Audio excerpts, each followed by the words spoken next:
2026 തമിഴ്നാട്ടിൽ എൻഡിഎ അധികാരത്തിലെത്തുമെന്ന് കേന്ദ്ര ആഭ്യന്തരമന്ത്രി അമിത് ഷാ കോയമ്പത്തൂരിൽ ബിജെപി ജില്ലാ കാര്യാലയം ഉദ്ഘാടനം നിർവഹിച്ച് സംസാരിക്കുകയായിരുന്നു അദ്ദേഹം.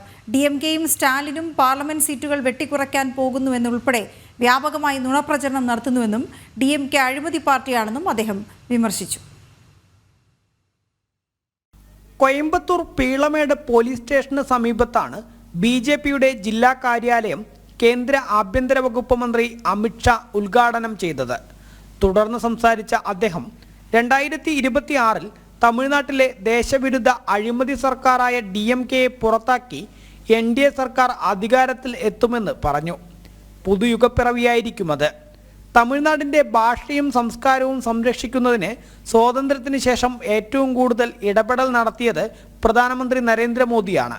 പവിത്രമായ ചെങ്കോൽ പാർലമെന്റിൽ സ്ഥാപിച്ചതിലൂടെ തമിഴ് സംസ്കാരത്തിന് ഏറ്റവും വലിയ ആദരവാണ് പ്രധാനമന്ത്രി നൽകിയത് എന്നും അദ്ദേഹം പറഞ്ഞു.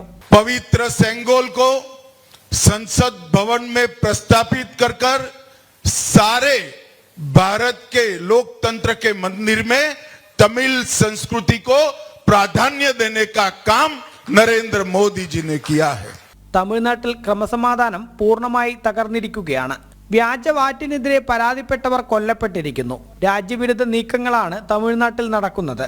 ഡിഎംകെ നേതാക്കളെല്ലാം അഴിമതിയിൽ മാസ്റ്റർ ഡിഗ്രി നേടിയവരാണെന്നും പാർലമെന്റ് സീറ്റുകളുടെ എണ്ണം കുറയ്ക്കാൻ പോകുന്നു എന്നുൾപ്പെടെ നുണപ്രചരണങ്ങളാണ് സ്റ്റാലിനും മകനും ചേർന്ന് നടത്തുന്നതെന്നും അമിത് ഷാ പറഞ്ഞു. 25 की शुरुआत दिल्ली के विजय से हुई है और 26 तमिलनाडु में एनडीए की सरकार के साथ समाप्त करेंगे. मैं तमिलनाडु भर के भारतीय जनता पार्टी के कार्यकर्ताओं का आह्वान करने आया हूं.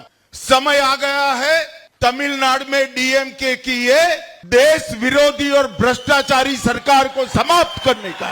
കേന്ദ്രം ഒന്നും തന്നില്ല എന്ന് പറയുന്ന സ്റ്റാലിൻ ഡിഎംകെ ഉൾപ്പെട്ട യുപിഎ ഭരണകാലത്ത് തമിഴ്നാടിന് ലഭിച്ച തുകയുടെ 5 ഇരട്ടി അധികം തുകയാണ് മോദി സർക്കാരിൻ്റെ 10 വർഷ കാലയളവിൽ നൽകിയിരിക്കുന്നതെന്നും കണക്കുകൾ നിരത്തി അമിത് ഷാ ചൂണ്ടിക്കാട്ടി. ബിജെപി തമിഴ്നാട് സംസ്ഥാന അധ്യക്ഷൻ കെ അണ്ണാമലൈ, എൽ മുരുകൻ, പൊൻ രാധാകൃഷ്ണൻ തുടങ്ങി പ്രധാന നേതാക്കളെല്ലാം പരിപാടിയിൽ പങ്കെടുത്തിരുന്നു. ജനം, കോയമ്പത്തൂർ.